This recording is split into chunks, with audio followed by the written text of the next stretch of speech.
네, 경제를 보다 쉽게 풀어보는 경제 읽기 시간입니다. 오늘도 다양한 경제 이슈들 김대호 경제학 박사와 함께 짚어보도록 하겠습니다. 어서 오십시오. 네, 반갑습니다. 예. 자, 첫 번째는 저희가 이 시간을 통해서 국가나 기업도 그렇고요. 가계부채의 규모와 그에 따른 우려들을 저희가 종종 짚어드리고 있는데요. 오늘은 기업의 빚 얘기부터 좀 해보겠습니다. 우리 기업들의 부채 비율이 세계 3위 순으로 확인됐는데 먼저 이 결과에 대한 진단부터 좀 해볼까요? 예, 그동안 우리는 민간인 가계가 은행 대출, 금융기관 대출을 얼마나 많이 쓰느냐, 네. 이른바 가계 부채 문제를 집중 관리해 왔습니다. 예. 그런데 어느 사이에 가계 부채가 아니라 기업 부채가 또 하나의 한국 경제에 위협하는 복병으로 이제 부각이 되고 있는데요. 국제금융협회라고 전 세계 민간은행이 공동 출자해 놓고 있는 IIF라는 기관이 있어요. 네. 여기서 전 세계 각국의 우리나라 기업 부채 현황을 조사했더니 우리나라 기업 부채가 전체 국가 GDP보다도 좀 더 많은, 그러니까 126%로 나타났습니다. 네. 그러니까 이것은 조사 대상 국가 중에서 전 세계 3위를 한 것인데요. 굉장히 높은 수위죠. 네. 근데 1등인 홍콩, 또 2등인 중국, 이런 나라는 자본시장이 발달되어 있지 않기 때문에 예. 사실 이런 나라하고 비교하기가 조금 어색합니다. 그러니까 서방 선진 국가들과 비교해 볼 때는 우리나라가 단연 1등이다 이렇게 볼 수가 있거든요. 네. 그런데 기업 부채와 가계 부채 이 중에서 뭐가 더 위험하나? 네. 최근에 윤석열 대통령도 그런 얘기를 한번 지적한 적이 있습니다. 가계 부채는 상대적으로 안전하다. 기업 부채가 훨씬 더 위험하다. 그렇습니다. 우리가 1997년도에 IMF 경제 위기가 왔을 때 그 촉발이 바로 기업 부채가 많았고 그 기업 부채를 제때 못 갚는 바람에 이것이 은행 부도로 연결됐고 결국 국가 부도로 연결됐었거든요. 그 이후에 기업 부채를 줄이는 노력을 굉장히 많이 해왔었는데 네. 최근 들어서 코로나19 또 연이은 금리 인상 파고로 기업 부채가 다시 슬금슬금 오르기 시작해서 다시 세계 3위로까지 올랐다.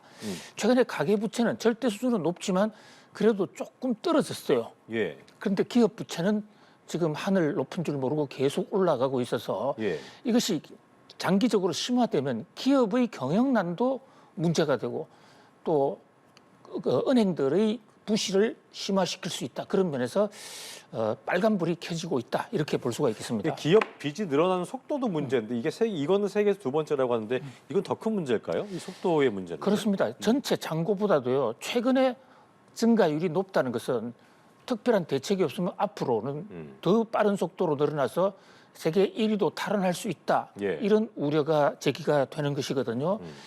자, 이 왜 한국의 기업들의 부채가 이렇게 늘어나느냐. 여러 가지로 경기 부진에 따른 어떤 기업의 연명 또 기업의 투자 전략을 세우기 위해서 돈을 늘린 것도 있겠지만요. 네. 우리나라가 최근 몇 년 동안 자본시장, 그러니까 주식시장이 좀 많이 위축이 됐습니다. 그렇죠. 원래 기업들은 주식시장에서 유상증자나 무상증자를 통해서 자금을 조달하면 네. 그것은 부채로 잡히는 게 아니라 자산으로 잡히거든요. 그렇군요. 그런데 이게 지금 정권시장을 통해서 자금을 제대로 조달 못하고 최근에 기업 공개라고 하는 IPO 상장, 예. 이것은 몇몇 기업을 빼고는 상당히 올스톱이 돼 있는 상태거든요. 그러다 보니까 부채가 더 늘어나는 게 아닌가. 거기다가 경제 환경이 급변하고 금리가 오르니까 기업들 입장에서는 자금난을 해소하기 위해서 급전을 또 다른 곳에서 빌리는 이런 상태가 악순환이 계속되다 보니까 그렇군요. 기업들의 부채가 조금 증가하는, 물론 아직까지 네. 이게 국가 부도 수준은 아니에요. 네네. 그러나 이렇게 조금씩 그러면 안 늘어날 되죠. 때 예. 조기 대책을 그렇죠. 세우는 것이 현명할 것으로 보입니다. 이게 이제 빚을 지금 갚아야 되는데 갚지 못한 연체율도 빠르게 높아지고 있고 사실 이런 기업들의 상환 리스크 이게 우리 경제에 이제 어떤 영향을 미칠 것인가 시청자분들은 그게 궁금할 텐데 어떤 걸 좀 경계해야 될까요? 그렇습니다. 이른바 이제 우리 금융감독원에서 분류하는 무수익 여신이라는 게 있는데요. 네네. 금융기관이 돈을 빌려줬는데 이자도 못 받고 원금도 못 받는 한 푼도 차주로 붙어서 일체 돈을 보상받지 못하는 그 대출을 무수익 여신이라고 그럽니다.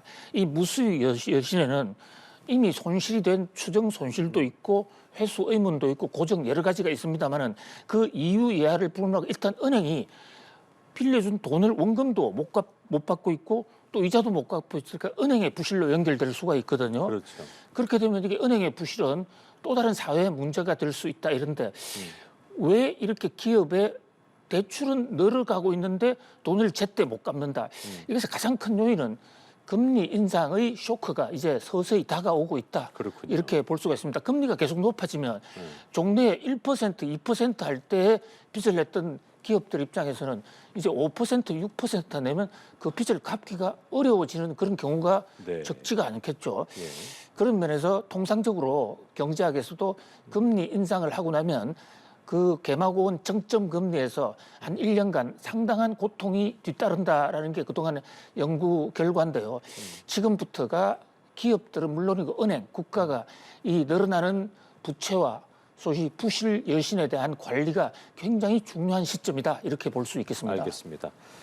자, 다음 주제. 올해 서울 지역의 청약 경쟁률이 지난해보다 6배나 높을 만큼 치열한 것으로 확인됐는데 내용을 보면 또 지역별로 양극화가 되게 뚜렷했거든요. 이거는 어떤 현상이라고 좀 봐야 될까요? 예, 지금 서울의 청약 그러니까 아파트의 신축 아파트에 분양되는 것 그것을 사겠다고 어플라이를 하는 것을 우리가 흔히 청약이라고 그러는데요. 예. 서울의 1순위 청약 경쟁률이 59대 1입니다. 만만치가 않죠. 만만치 않죠.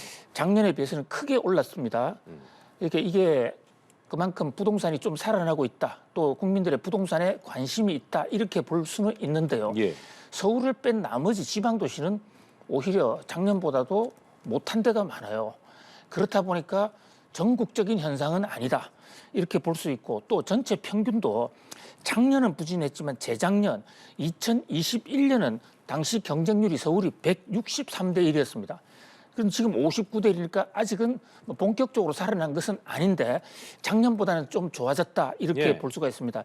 최근에 서울에서 분양가 상한제라는 분상제 이렇게 상한제 제한을 받으면 아무래도 분양 가격이 좀 싸요.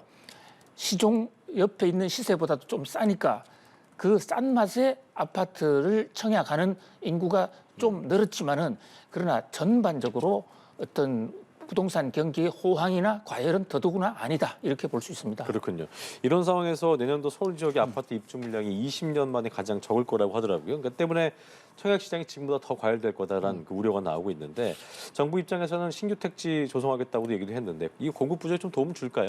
그렇습니다. 지금 아파트 건축 업자들이 집을 짓지 않고 있습니다. 왜냐하면 있는 집도 잘 안 팔리는데 새로 집을 지어서 경제성이 있겠느냐라는 그런 회의적인 시각이 상당히 큰 것이죠. 그러다 보니까 지금 내년도 예정, 내후년도 예정 물량이 뚝뚝 떨어져서 현재 수요가 종전 수준에서 유지된다고 그러면 이것은 공급 부족에 의한 서울 아파트 가격 상승이 오지 않겠느냐 상당히 우려가 됩니다. 그래서 정부는 이 민간 아파트를 지을 수 있는 입지, 신규 택지를 긴급하게 좀 추가로 8만 호를 증가를 시켰습니다. 예. 뭐 그럼에도 불구하고 이게 과연 민간 아파트가 여기에 집을 지어야 되는데 지금 집값, 건축 자재값, 인건비 이런 게 굉장히 높은 상황이거든요. 예, 예. 그런데 분양 가격은 제한돼 있고 예. 이러니까 아파트 업자들이 지금 집을 좀 안 짓고 있는 그런 상황이다 이렇게 볼 수 있겠습니다. 자, 그리고 끝으로 저희가 앞서 보도해드린 대로 지난달 수도권 지역의 아파트 분양가에서 지금 방금 말씀하신 것처럼 다 높다고 했는데 땅값까지 대지비가 차지하는 비중이 올해 들어 최고치 기록했는데요. 이건 배경이 뭘 것이며 그리고 이 대지비가 오른다는 것은 앞으로 분양가가 더 오르게 되는 그 우려가 있지 않을까라는 목소리가 나오더라고요. 이 부분도 짚어주시죠. 예, 전국적인 현상은 아닌데요. 서울과 수도권 지역의 땅값이 다른 지역보다 상대적으로 가파르게 오르는데 지금 서울과 수도권에 인구가 몰려들다 보니까 네네. 거기에 아파트를 많이 지어야 되거든요.